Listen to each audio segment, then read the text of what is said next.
Well, welcome everyone to tonight's presentation of Opera McGill's digital opera projects. It's a title for a group of mini operas that were coached remotely and then put together musically in Worth Opera Studio under protocols of masking and all of that, and then also staged remotely and then rehearsed onto the Pollock stage where we filmed them. And what you're going to see tonight are a group of these digital opera projects that have been a project unlike anything I've ever tried to coordinate or make happen, and certainly something that our students probably have never done before. So we're really excited to share them. And I have with me tonight some of the members of the team that made all of this happen. So I'm Patrick Hansen. I'm the Director of Opera Studies at Opera McGill, and welcome everyone. Why don't you introduce yourselves and tell the people at home what you did? My name is Michael Mori. I was the director, and I'm the artistic director at Tapestry Opera, so I also helped curate the repertoire. I'm Sawyer Craig, and I was the assistant director on most of the scenes, and I directed The Rape of Artemisia. I'm Salsburg-Frank. I was the digital opera project coordinator and the assistant conductor. My name's Michael Shannon, and I was one of the official Zoom coachers and co-music directors of the digital opera project. I'm Liz, and I worked in management with the tech team for the recording and filming of the opera, and kind of as a little bit of a liaison between the tech team and the production team. And hi, I'm Jennifer Szeto. I am the other half of the co-musical direction team, and you will see me as the pianist for a number of these scenes. So I think we'll start with Michael Mori. We have two Michaels on this team, so I'll go with last names. When the pandemic and the first shutdown happened back in March, Michael and I were in communication, and we started talking about ideas for how to kind of maneuver through the unknown future, because we didn't know what that was going to be. And of course, you were dealing with Tapestry Opera, which is a remarkable opera company in Toronto, Ontario. And we sort of, together, separately, came up with this idea of, if we can't figure out how to do a big opera, maybe we can figure out how to do mini operas. And then you launched into, I've got a whole bunch. So tell us a little bit about, maybe we should start with Tapestry Opera, and then tell us a little bit about the Lib Lab from Tapestry Opera, where these pieces came from. Sure. Well, maybe the easiest analogy for Tapestry is we're kind of like a Pixar in that we are a relatively small company who develops new works and produces them. And that means that sometimes we do shorts and sometimes we do larger pieces. They range in size, but it's really what suits the project. And we've been around for 40 years. We were celebrating our 40th anniversary last season until things happened. But the great thing about being a creation company is you're used to adaptation. And so we started to kind of go digital for a lot of our collaborations. But what you're talking about, Patrick, is something really, really special, part of the DNA of Tapestry, which is the Composer Librettist Laboratory. The Lib Lab has been happening for about 20 years. And it's basically a combination of like speed dating and crucible for finding creative teams and finding seed pieces for larger works. And every couple of years, we do it 4 composers, 4 librettists, 4 singers, 2 pianists, and a couple of directors. And over the course of 10 days, 16 pieces are created, varying in length from 3 to 6 minutes. You basically have a day and a half to 2 days to conceive of, write the libretto for, and compose all of the music for one of these pieces. And so a number of the pieces you're going to see tonight were written in that amount of time, which is kind of mind-boggling. And also a tribute to human resourcefulness, which is something we've had the opportunity to see a lot of this year. So, in a nutshell, we're really interested in what contemporary means in terms of resonating with the culture that we live in. So we know that it's not necessarily just new crazy stuff, but it's actually stories that matter, music that matters, finding new ways to make opera connect to a hopefully growing audience, and the artists that are living in the same time as the creators that are writing it. I can totally see Rossini in this Lib Lab because, he wrote that quickly. He would have been like, I could do that. I can do a whole complete opera, tonight. But no, that's really astounding work that's been done for so many years. And I would imagine that now there would be a wealth of material from these Lib Labs sitting around. What's happening? These are Canadian composers for the most part, Canadian librettists? Yeah, I mean, Canadian composers and librettists. There's a couple where one of the collaborators is international, but always one of them is Canadian, and most of the time both of them. But yeah, actually, this is a really good question because we're about to launch something called the Canadian Opera Resource, which is going to be the first ever combination of encyclopedia of every single Canadian opera ever written and a resource where you can purchase or explore any kind of media so that's available. So it could be a piano vocal score, it could be an MP3 of the recording, it could be a link to McGill's opera YouTube page, where basically if you're a young performer looking to explore great works for soprano or soprano and baritone, you can find whatever's out there. And so we're just in the beta testing phase. And this lines up really nicely with where all of these works are going to be included in that resource. So for future generations, and we'll have an opportunity to share, I think, some of the most exciting creators in Canada and a couple different versions of what people think opera should be, which is pretty cool. Yeah, I'm really excited to hear that. And I think it's going to be an amazing resource and could really be a game changer as far as Canadian opera is concerned. So I'm thrilled. I'm also thrilled that Opera McGill became a part of this collaboration. We actually have three of the people here tonight are students, Sawyer, Liz, and Zach. Sawyer, I was wondering, maybe you could talk about your involvement with this project. It was more than just assistant director. Well, assistant directing is always a bit of a mixed bag, right? Because you never really know what you will necessarily be needed for or what the job will end up entailing, because sometimes you end up very involved, like I was on this project, which was like fantastic for me and I learned so much, and sometimes you're really mostly taking notes and getting coffee, and I was so glad that wasn't the case this time. Yeah, it was a really interesting project in that, like, as an assistant director I got to be so involved, and I got to really kind of do a lot of communication and a lot of things that I think usually, I don't know, I wouldn't necessarily be involved in as an assistant director, but because of the nature of the projects and because Michael was directing remotely, I kind of became involved in, which was super exciting.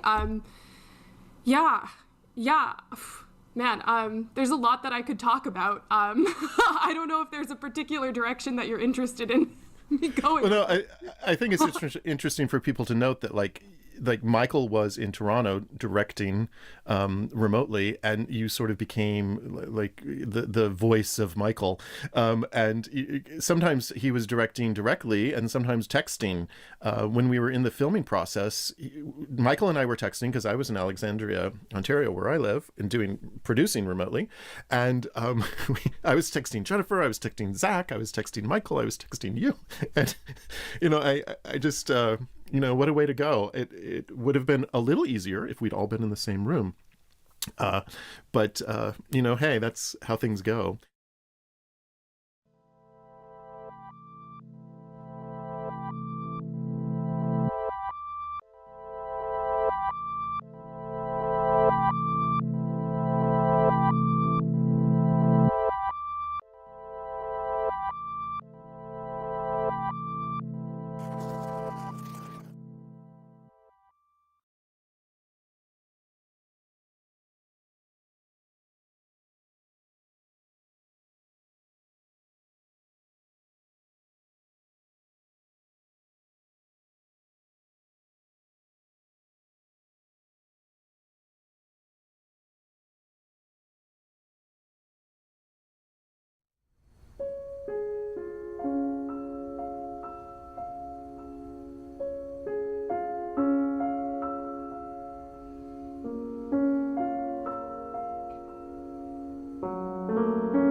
come home. Leave me alone.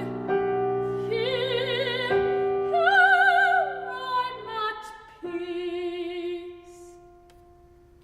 You're at peace in a place like this. Why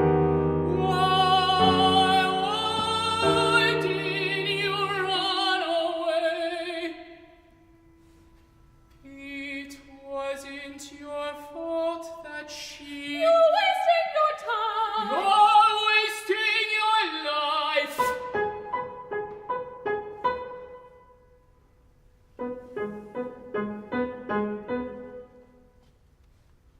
Every day I blistered my hands. Every day my feet ached.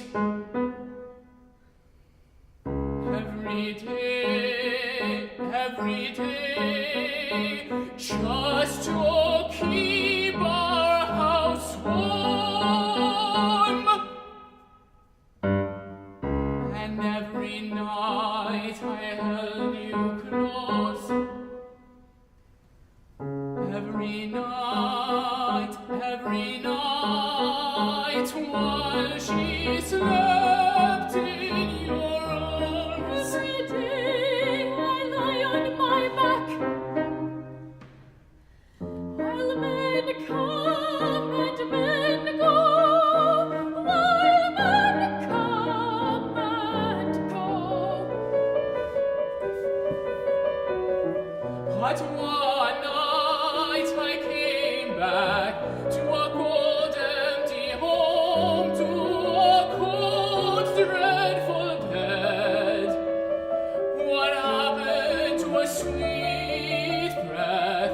What happened to a soft skin? What happened to a crooked smile? What happened to a tender gaze? What happened to your sweet looks? What happened to your soft smile? What happened to your tender touch? What happened to your tender kiss? What happened? What happened to your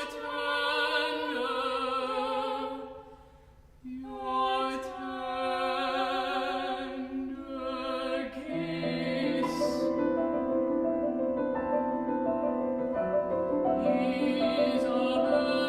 Isabel, Isabel, why did you run away?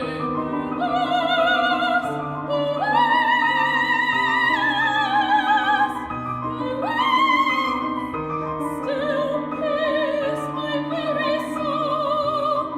I try to comfort her, but words of comfort are nowhere to be found. I lost her, Hector. I'm empty. But you still have a husband, and he still loves you, and he needs you.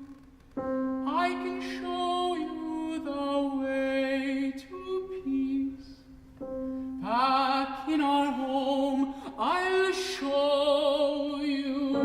You're all the warmth I have left. I'm still heavy with their fever. Go find your warmth with someone else and leave me in peace. And leave me in peace.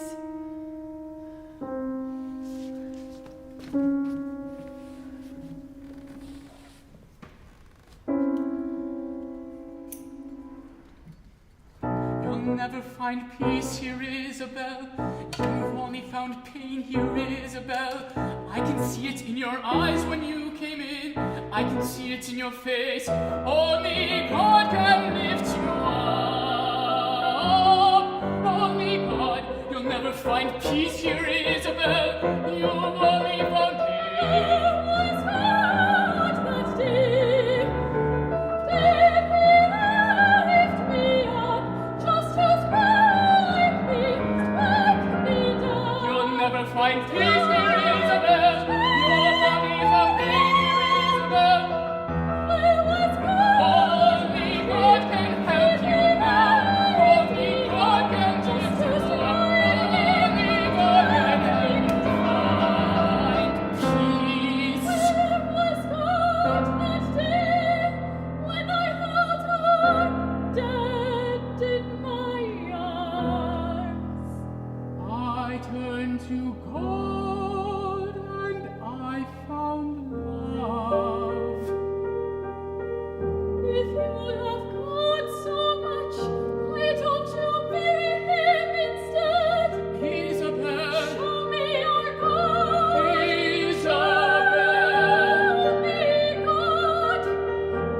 if you want to see God, then call us for help.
Say it.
Liz was on the other side of the camera, and she was on the producing wing of this show, so to speak. Liz, do you want to tell us a little bit about what you were doing?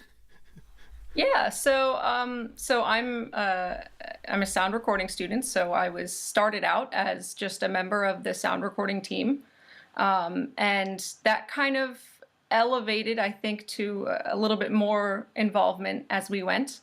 And I ended up kind of being a little bit of a liaison between the tech team, so the audiovisual team, and the production team. And so that involved, making sure that we had everybody set to record and mix and score read for each individual opera scene, making sure we knew what the stage setup looked like for each opera scene so that we would know how to mix that and how to film that. Coordinating the camera positions with George, who directs the webcast and filming productions here at McGill. And so it was a lot of coordination until the day of, and then on the day of I ended up actually operating a camera on the stage. So that was a lot of fun, and yeah, right next to Jennifer, and it was a great time. And I mixed a couple of the audio for a couple of the scenes as well. So yeah, I had a great time working with everybody, and getting to be on the production side of things was really nice. Yeah, you were like on the ground with the camera, weren't you? At some point, like you were. Yes, Beauty Mark. Yes. Beauty Mark. I ended up crawling across the floor with a camera, cradled in my arm at one point. That was great. That was a lot of fun. That might have been my favorite part of the whole thing, actually. Yeah. That is definitely not something one learns like in a classroom. Absolutely not. The field experience on this production was phenomenal. Liz was injured in that take. Liz, didn't you cut your leg open? Like on the floor? On the floor? Yes, there was a bit of a splinter on the stage. So we had to take a brief pause for me to, pour some Purell on my knee and patch it up. Wow. That in itself could be a really cool opera. So Zach didn't have any blood being let, I think. I think you managed to get through this unharmed physically. But you were juggling a lot of schedules, quite a lot of them. Do you want to talk about that? Yes. Well, so everyone had, their own personal schedule with their classes and their coachings and their lessons. So we had to work around that and then find times when, each group can meet with the coach or with Michael or with, whoever needed to meet with them. And so it was a lot of, these two people works there, but not the third person. So lots of time spent juggling schedules. But once we got into the actual production, it was awesome to be in the room and be making music with people again. Yeah, and you sort of almost became a producer, a sort of personality, because I would text you and I'd be like, make sure they get done right on their break. And I would hear you on the link, stand up and be like, okay, we need to take a break. I'm like, okay, Zach's the boss. But you also did some musical thing. Yeah, you did some coaching, and you also waved your hands in some rehearsals, didn't you? I did, yeah. There were times, I mean, most of these pieces, or all these pieces are just piano and singers, but there were a couple of times when things weren't coming together exactly. So Jen had asked me to wave my hands and just make come together, or help it come together. And, eventually they didn't need a conductor, which was great. And if anything went wrong, I could blame Zach. Exactly. Yeah, always great to blame Zach. So the musical side of these, this is opera, so there's music. It was really tricky. We cast these mini operas way back before school began. Our students actually auditioned back in June, and then we cast the operas in addition to these digital operas. Last weekend we did The Old Maid and the Thief, which was recorded.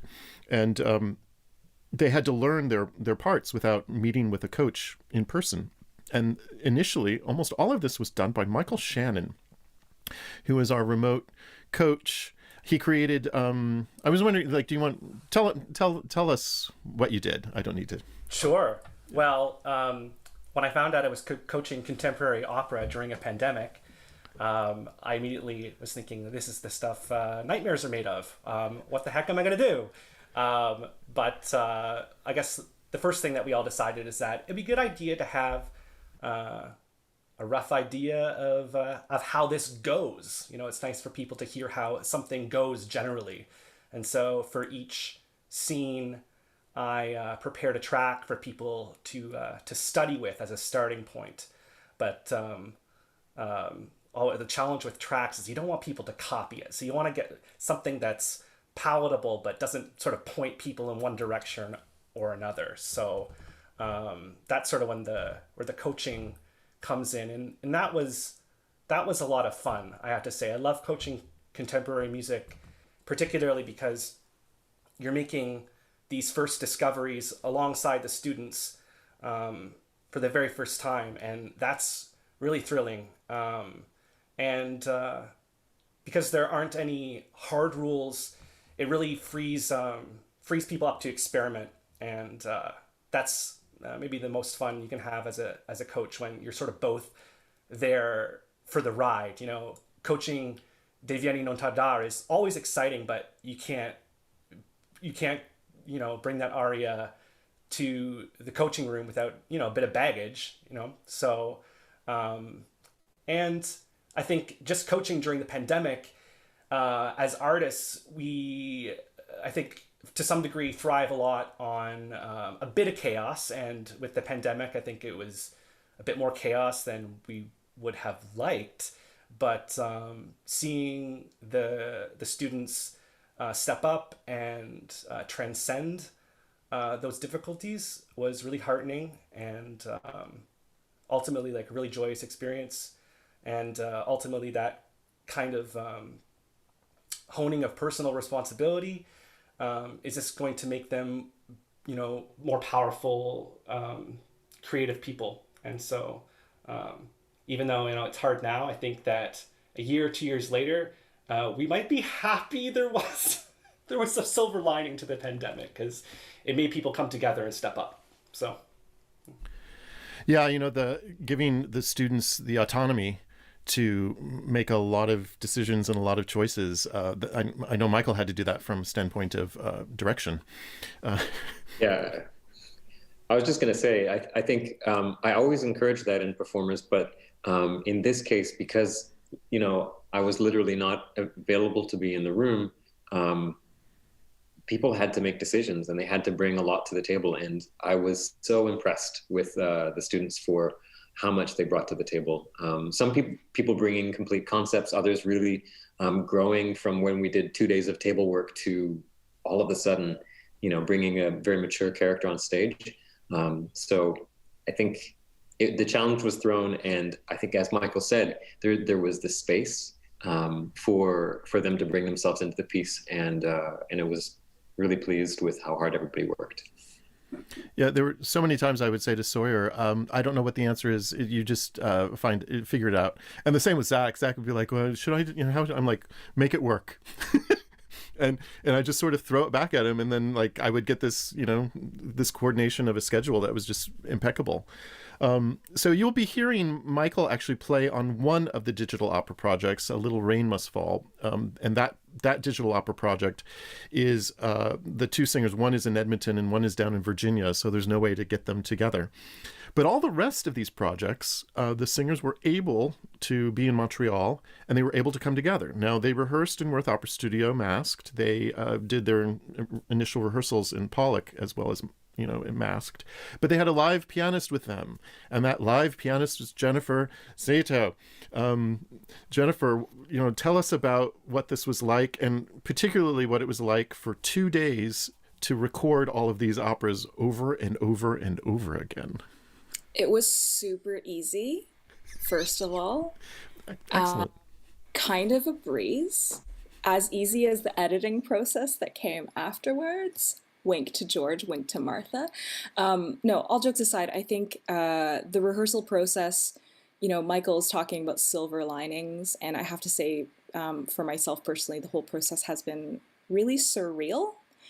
You know, I don't think we've ever been more aware of how being close physically and being in proximity to one another really matters. And, you know, we were careful to keep distance in rehearsals and whatnot.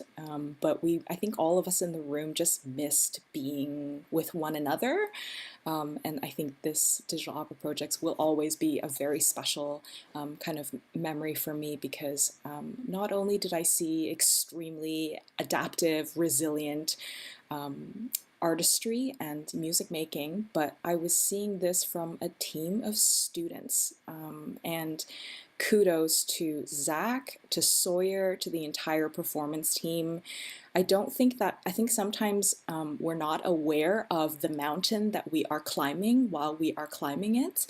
But what's done here at McGill was, like, for me, in my books, it was kind of historic. It's like we didn't know what was possible until we did it.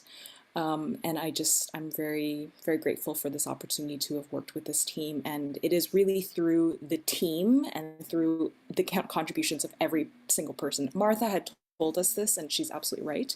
It's really through each person's contributions that this project was able to fly. So I just kudos to everybody for making that happen. Yeah, that's a great way to end this. It was a team effort, and I think that when people are watching this, actually in many of these videos, you may see some of the cameras, you may see the microphone stands. We weren't trying to hide that. You'll see Jennifer, and on some of them there are some far away long shots where you can see the setup where Jennifer was and where the singers were in Pollock. And so I think it'll be really interesting. They're also different too. That's the other thing about these pieces. So when you're on this link, you're watching this, you can see down in the YouTube link that there's a program, and you can click on that link to see the program, where you can find out a lot of information, who all the camera people were, who was really recording this. There's information about the composers and the librettists in that, as well as the singers. So be sure to check out that link. Also be sure to follow our social media. Follow Tapestry Opera's social media. They're on Instagram and they're on Facebook, and Opera McGill is as well. They're actually on Saturday night, the Saturday night performance. Tapestry Opera has something at 8 p.m. after this. Can you want to plug in that for its love letters? Yeah. I'm actually at the studio now finishing rehearsal, and we're going into recording tomorrow. It's Anna Sokolovich's Love Songs, Montreal-based composer, fully staged with Sheen Wong and Wallace Holiday. And the concept is, anyway, it's going to be a lot of fun, a fully staged production that I got to do in the room, which is the first time since lockdown. So it's going to be a wonderful show. You can find it on our YouTube channel at Tapestry Opera. Great. I'm all about plugs. So I'll plug our next production, which is January 30th and 31st. We're doing a live webcast from Pollock Hall of Benjamin Britten's The Turn of the Screw with the McGill Symphony Orchestra. And we've got costumes. So, well, we don't have them yet, but we have to figure out how to do fittings, but that's a whole other protocol. But thank you all for all of your amazing work and for making this happen. I can't believe we're here. And so off we go for Opera McGill's digital opera projects.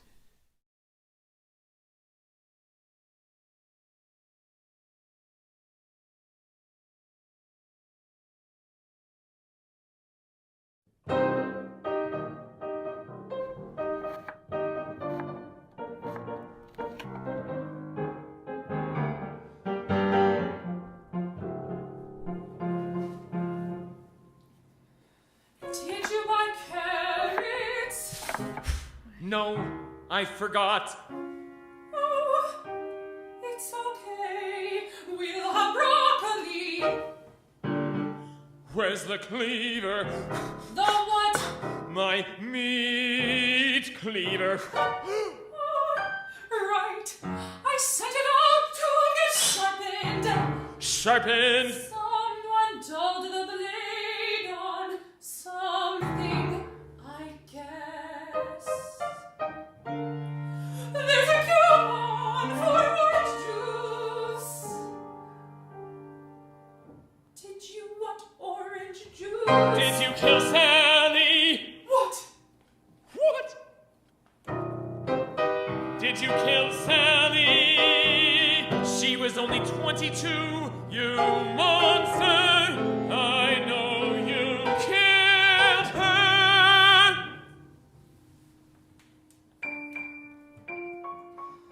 Sally, your ex-girlfriend. We were meeting for coffee this afternoon. She never showed. You were meeting your ex for coffee, and you didn't tell me. I didn't want to upset you. So you lied to me. I didn't lie, I just didn't mention it. You think I killed her? No. Maybe. Is this because of the dog? No. Maybe. The dog bit me. You snapped its neck. It was dangerous. It was a Yorkie. They're not John Wayne Gacy, Ted Bundy, Jeffrey Dahmer. They all practiced on animals.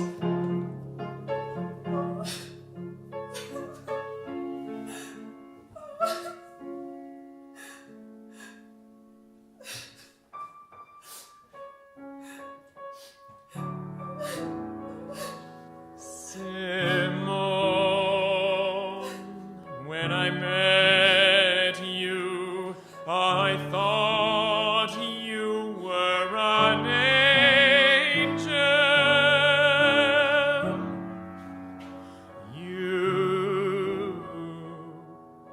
You were there for me when Emma died. When Lisa was found in the woods, when Rachel fell out of that window, and Janice, and the thing with the sharks. But it occurs to me that my ex-girlfriends didn't start dying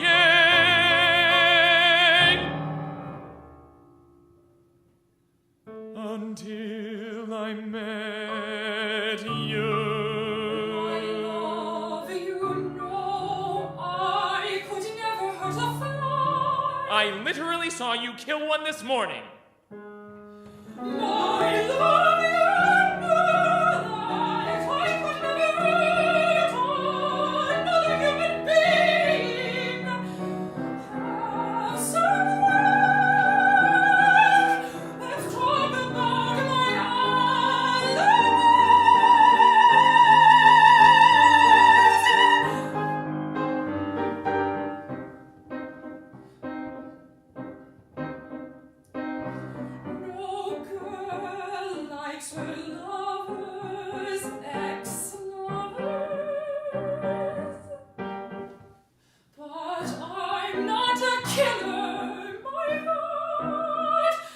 dear Sally, or Janice, or Lisa, or Anna.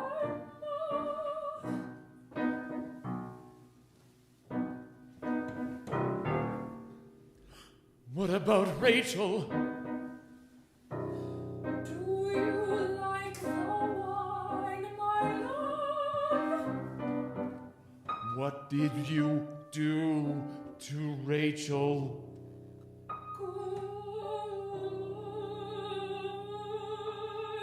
night, my sweet.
So quiet, I mean, and listen to me, I mean, hey, do you want to? Because I would love to. Oh, I gotta pee.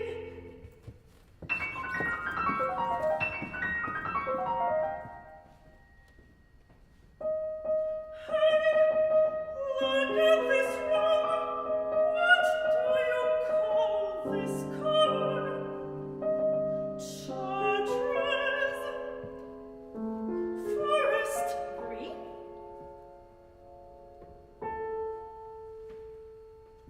Jennifer, I'm so excited. Madeline, we talked about Mara, Miriam,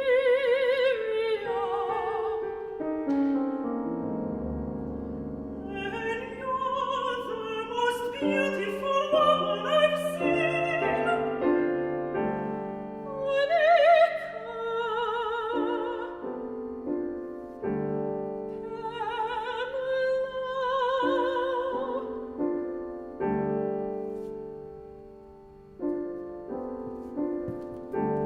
If only my mother could see me now. I mean, not right now, 'cause I'm being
When you put your hands on me, I see stars.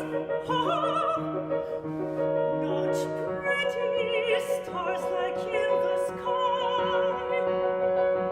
Big old Turkey, far-pointed American, bright yellow stars. I swear, with my eyes open, I see stars. How silly is that?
Lacrimosa, lacrimosa, lacrimosa, lacrimosa.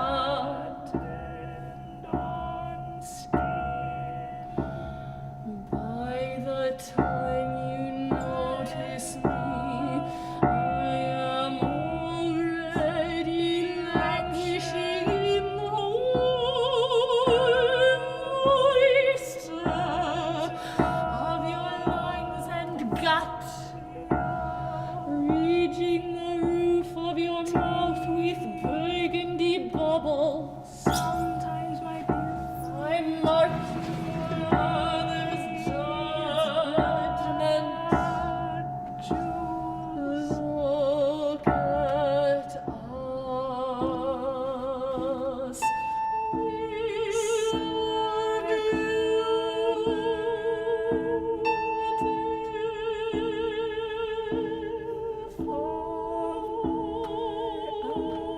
adoration.